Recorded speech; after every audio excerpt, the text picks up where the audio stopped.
Okay, I'll just count down. 3, 2, 1, go.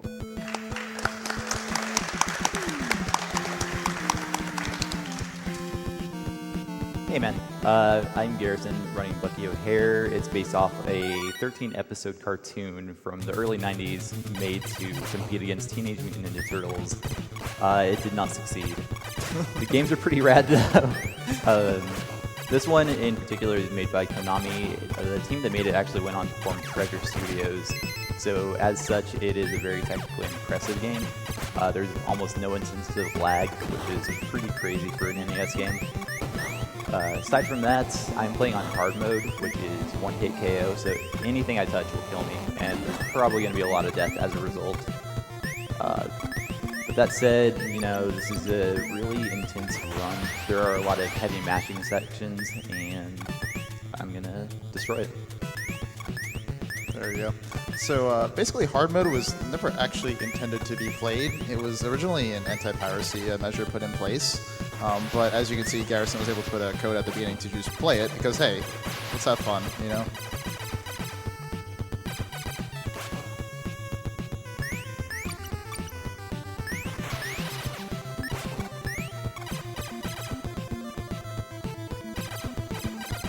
So coming up here is kind of the hardest part of the green planet. So there are different planets that you progress in the beginning. It is purely scripted as to when the ships are coming, as you're going to see. So since you do know the pattern, you can basically execute stopping and jumping over certain bullets at proper times in order to avoid all of these. So yeah, this is as long as you keep doing the same thing each time you're here, you can just avoid all of this. Fortunately, he was taking death there, but that's fine. It still starts the exact same way even on death.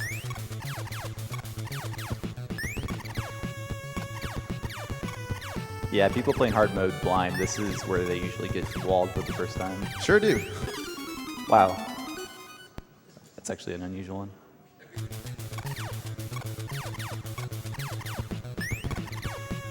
One of the things that does make hard mode fun, though, is that you restart from the same screen you were at with infinite continues. Yeah.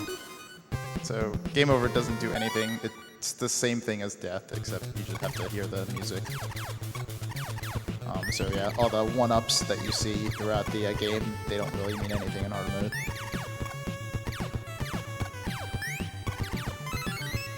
There you go.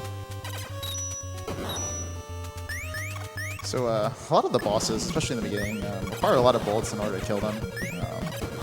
It's just you don't really... You will get characters later on to kind of help with that, but in the beginning it's just a lot of mashing and making sure you don't die. Nice.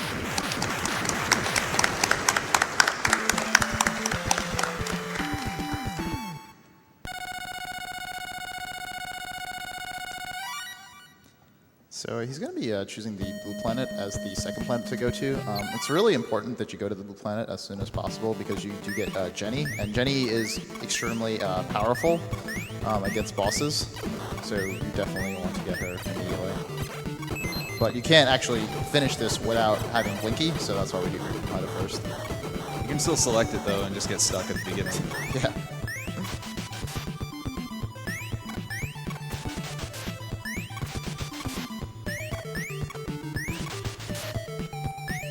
What would you call those? Like snakes? Dragons? Snakes. Snakes? Snakes. I don't know. I don't think snakes to me. They're called battle heads. Alright, let's go with that. So, coming up, next screen is, I feel like, one of the hardest screens in like NES platforming history on hard mode. So we have this auto-scroller. It doesn't actually scroll the screen, but you're on this little iceberg here, and you can't do anything until it progresses at a certain point. But as you can see, you have enemies coming from all over the screen. It's entirely random where they come from, so you have to kind of react to that. And on top of it, you see kind of like the iceberg kind of bobbing up and down. That actually can potentially eat your jump, which of course can throw everything into a loop. So you're avoiding all the enemies, potentially avoiding an unfortunate timing of the iceberg for your jump, while waiting for the iceberg to slowly get smaller. It is extremely hard to do this on a casual playthrough. Like, the first time I tried to play this game, it took me like 3 hours just to get past this on hard mode. So this is the last bit, and there you go, he did it. Excellent.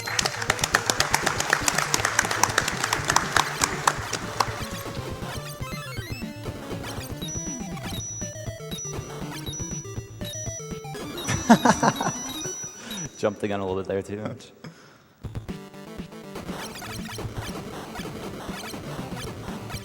For whatever reason, these ice blocks, when you're next to them, they will sometimes kill you. So if you see me jumping around, that's why.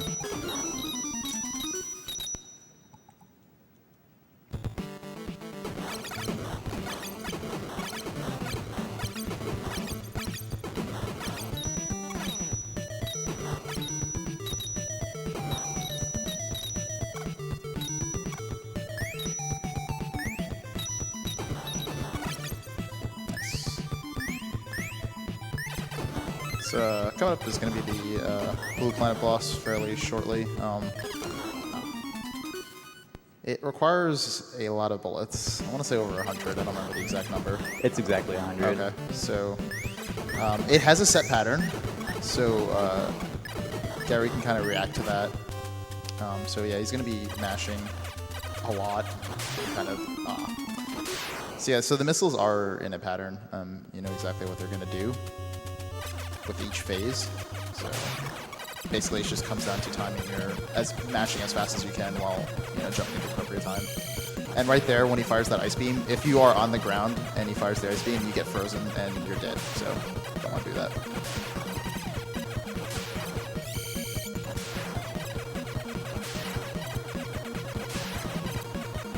Nice. So yeah, as you can imagine, if the ice keeps raising until you hit the spikes, and well, you're dead. So now we have Jenny. That's great.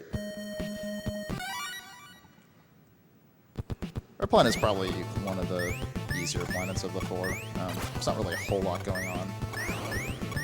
Yeah, there are a few dumb places you can kind of die, but for the most part, it's just a good opportunity to listen to some good music.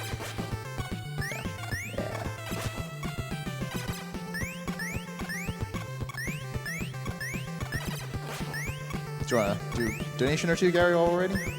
That's fine. All right, I have a $200 donation from Sunal. It says, "Finally, my favorite event. Good luck to all runners, and make sure you kill the damn animals." Whoa. That elevated quickly. All right, so yeah, important thing here. Obviously, they go at a set speed, and if you basically take a wrong turn at any point, you're pretty much dead there.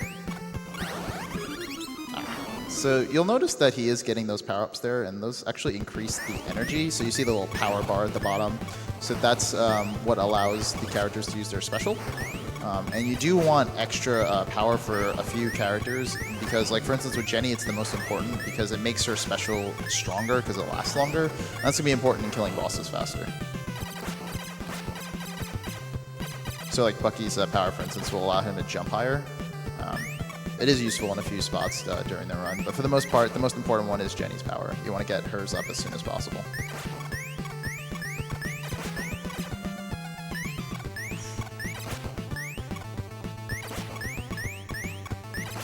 Alright, so you're going to see a death warp fairly soon. So there are death warps in this game. If you happen to die in certain places while something takes you to the next screen, so like in this case, a boulder will roll you over into the next screen. The game doesn't really know what to do, so it just warps you ahead. And there you go, perfect. And now you get to see why Jenny's really powerful. Alright, good boss.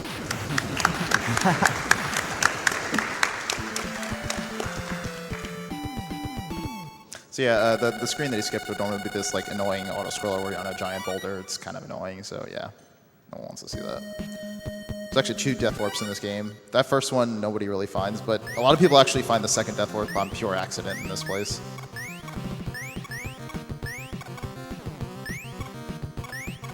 And those like dragon snake things are really annoying. You have to be standing very close to them in order to kind of get them out. And on top of that, they fire so many bullets that you can like manipulate where the bullets fire so that way you can get past it. But it's really precise.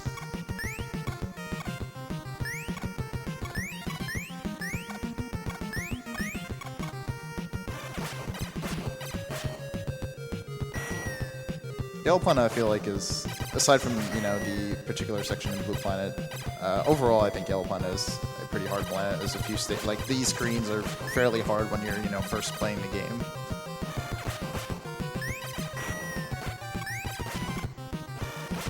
So yeah, so the next screen is going to be the Death Warp, and you can kind of see like what's going to happen. Like, you can easily accidentally just kill yourself on the screen, and you're just going to Death Warp.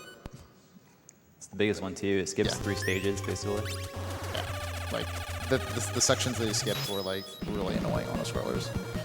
So this boss is really precise. You have to stand in the correct position so that way he doesn't get hurt, and there you go, he did it really well.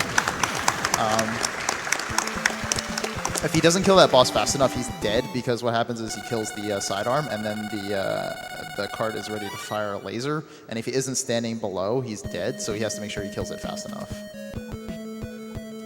So this is kind of the intermission of the game. We have all 5 characters, and this game is really awesome because all 5 of the characters are actually useful in their own circumstances. I would say Bucky probably gets the most play, but the other 4 are pretty balanced.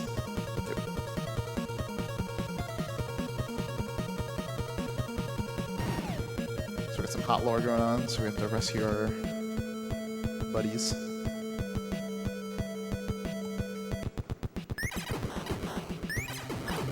For some reason we start with Blinky, I don't know why. Robots can't be brainwashed. You got it.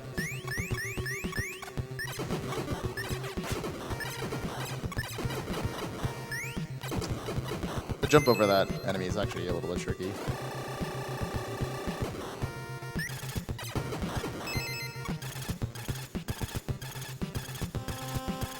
Alright, so the first one that he's going to have to go up against, so you have to actually, since they are brainwashed, your teammates, you have to actually fight them.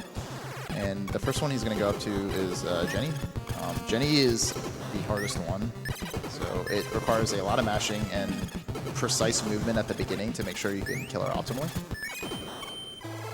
There you go. So yeah, getting past that lightning before it kills you is really hard, so that's the first step.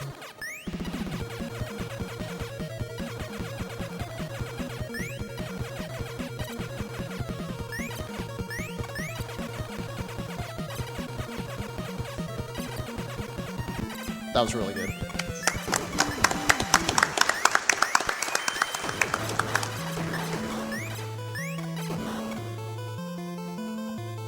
So yeah, basically we're just going through this entire like cell area, getting back all our teammates. Not really too much going on if you want to do donations. Excellent. I have a $150 donation. It says, second time donating, getting to watch it work makes the time much more enjoyable. Thank you, Jay Enduro. $200 from John C25. Thanks to MSF for all that you do, and to everyone at SGDQ for organizing this awesome event. Alright, so now that you have Jenny, things are a lot easier. So just make sure you're not on the ground, and yeah, okay, see you, dude. You're dead. This plan was flawless. I saw through it. You read it, man. So you actually never got to see Willie in action yet, but he's got a giant gun. It's pretty cool.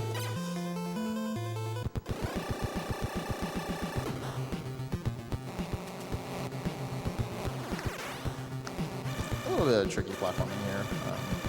Just got to make sure you kind of get up there. So as you can see, Blinky's ability is to use like a little jetpack, and it is based on his power, so that's why we do get a power up for him. Yeah, with that life up, that's going to be really helpful, man. Feed your animals. So yeah, that's pure auto-scroller.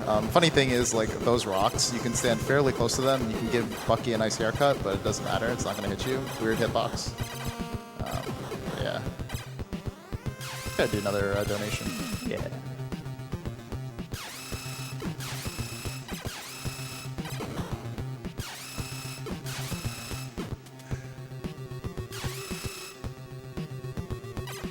You can do a donation, I suppose.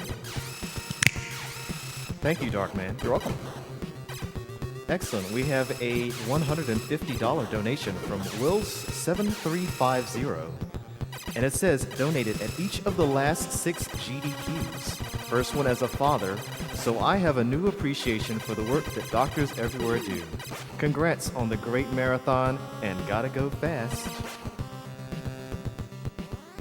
And we got $50 from Jonathan Reinhardt that says, here's to another hype GDQ. It's a good one. Having fun. Hope you guys are. Most definitely. Excellent. $20 from Humios that says, so happy to see this game being run. Played it so much as a kid and felt so accomplished when I finally beat it. Looking forward to seeing this awesome game conquered quickly.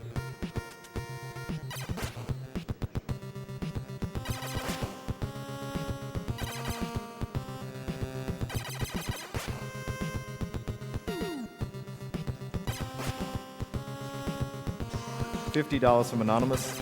Trying my best to watch it work, but can't really have the sound up, so I'm missing all the wonderful commentary and donations. Same thing. Just don't stay on the ground and let Jenny take care of it.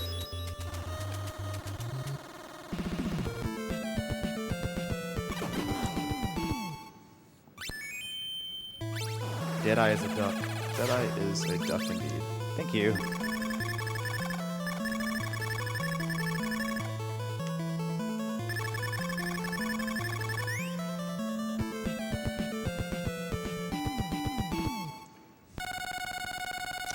Pretty good stage. It's kind of moving on to the shoot.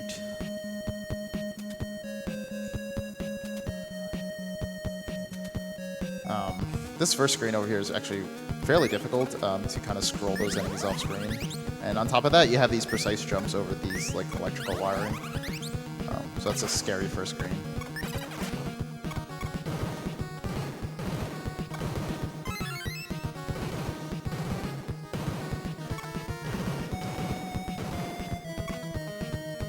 So these little things coming up, they're kind of a little bit random in how fast they come up.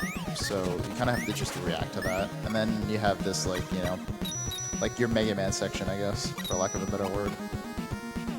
As you can see, Deadeye can climb up walls. That's really useful for later on, especially in the next stage.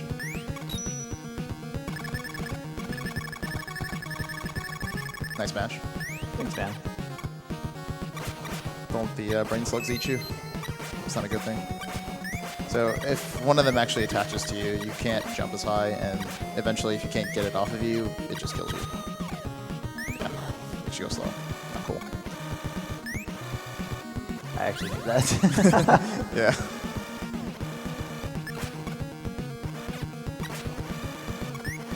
So yeah, this is definitely a really hard section. Just able to do that really nicely. Don't adjust your TV sets. That's actually goes black. Kind of annoying.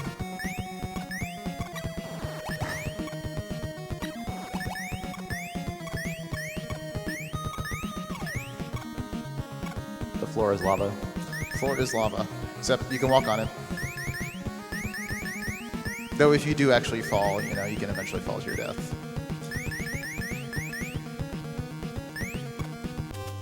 So this one actually is pretty tight on the timing. As long as you have enough power, it shouldn't be too difficult, but basically if you don't kill it fast enough, it just kills you. Like it just literally, oh.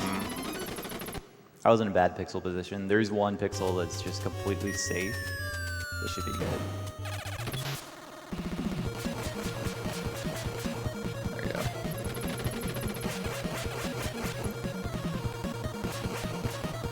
Excellent.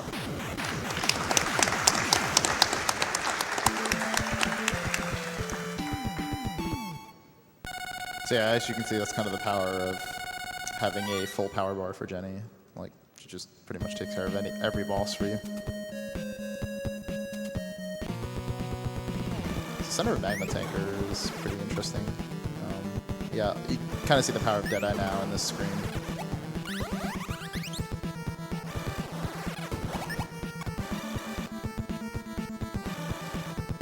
I once again need that.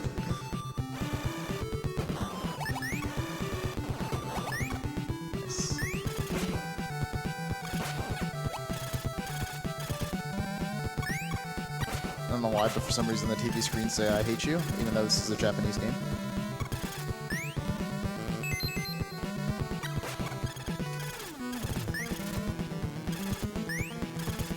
This is one of the longest screens in the game. It definitely sucks to die here.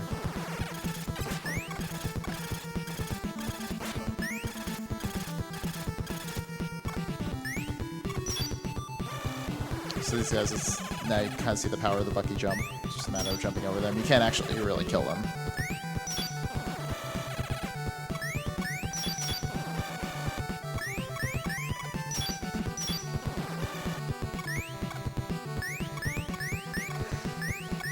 This is also a fairly long screen as well.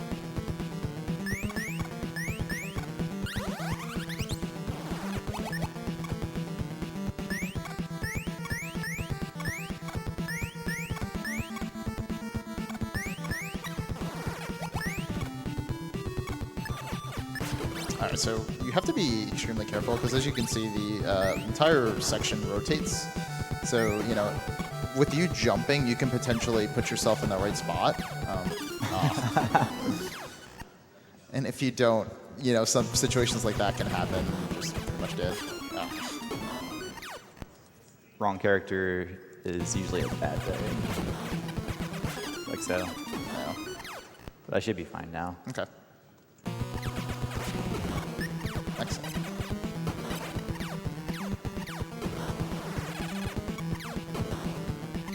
So yeah, this section is definitely like a mind game. Like I know in my first like playthrough, I'm just like sitting there thinking how am I gonna do this.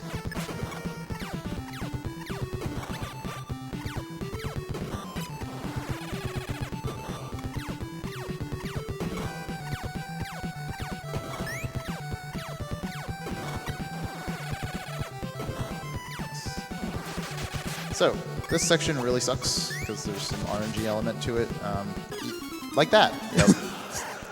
I'm sorry. So those monkeys can basically come up from the top of the screen, and it's purely random as to when they come and from where they come. So yeah, you could be at like the top of the screen, and they can just come right on you, and there's like nothing you can do about it. You know, if you're playing this in normal mode, it's whatever. You take a few points of damage, but you know, in hard mode, it's just crap. So he was kind of playing it safe there. Alright, so Magma Tanker is normally a really hard boss, but fortunately there's a spot that Gary's standing on that is fairly safe. It's not completely safe, but it makes this boss a lot easier. So as long as you stand around here, you can... Yes. Nice. Perfect RNG. Excellent. But yeah, so basically some of the enemies coming up and down can potentially kind of, you know, come after you and you have to kind of deal with it, send your orb over to them rather than the boss, but got good RNG. So now we're at the final stage, the escape. It's really hard. It is entirely an auto-scroller. It has checkpoints. Some of those checkpoints are really unforgiving, so you have to get through some really long sections in order to get through this. He will be on specific characters for the most part because some of them actually do more damage than the others. I forgot the specifics. Yeah, so Willie's laser can deal double damage if the enemy is going to the right. So he is our main. But even still, the final boss is pretty cool. You get to do a lot of character swapping. Yeah, absolutely. And there's 3 bosses in this gauntlet, and on top of the fact that there are like 5 checkpoints or something like that. So there's a lot to do in this section. It's easily the hardest stage in the game, in my opinion at least. You can kind of see like how even in the ship they all have like kind of their own unique powers, which I think is a really cool game design. So this is like the checkpoint, as you can see, like kind of going through like across the checkered thing up the top. The biggest problem with this section is your character's hitbox is gigantic for a game style like this. Like a lot of shooters just have really tiny hitboxes, but no, not here. So one hit KO and bad checkpoints is not a good combination. Yeah, so this one right here is the longest section without a boss. You just have to get through so much in order to get to the checkpoint.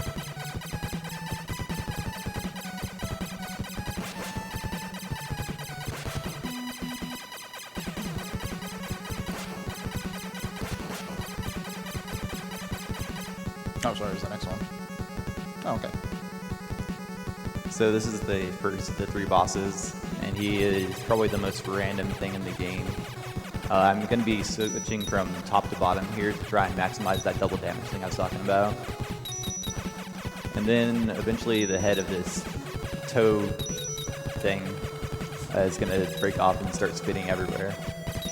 And it's essentially random, and I just got to make really good judgment calls. It can go wrong very, very easily. Like that. Yeah, stinks. Fortunately, you start right before the boss.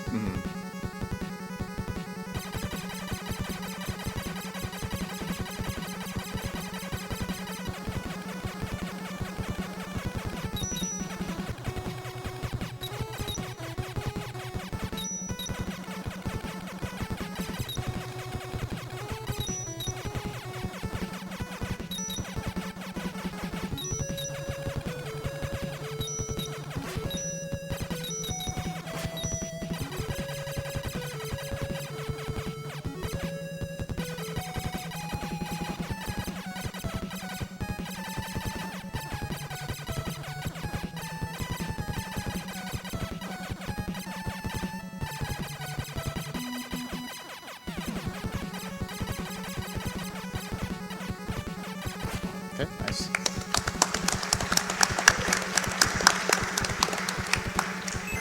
So now we're going into the gauntlet.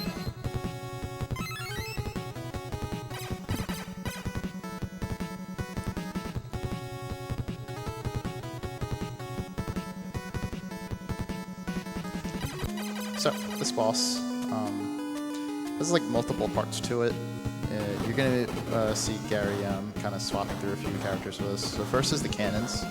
He's going to try to kill as many of the cannons. You can kind of see the gray edges over there. They make... In theory, you don't need to kill these. However, if he isn't able to get the quick kill in the next section, it's very important that he kills at least one, preferably two.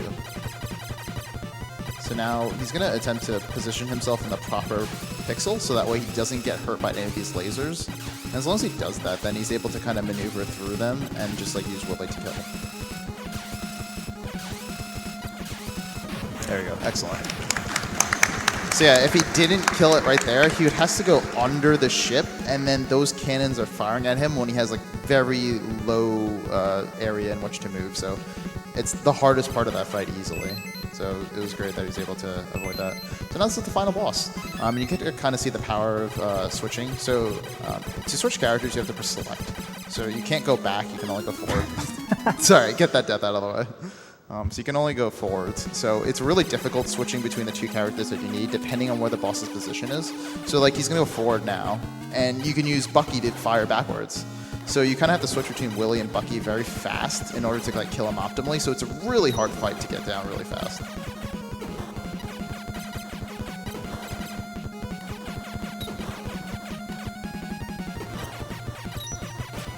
Nice.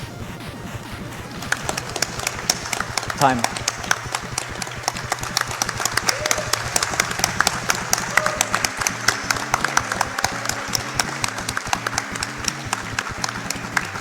And that's Bucky O'Hare. Thank you all so much for watching and supporting. I really appreciate it. Thank you for the amazing run of Bucky O'Hare. 80% hard mode, 28-26. Nice. Great time, man. Yeah.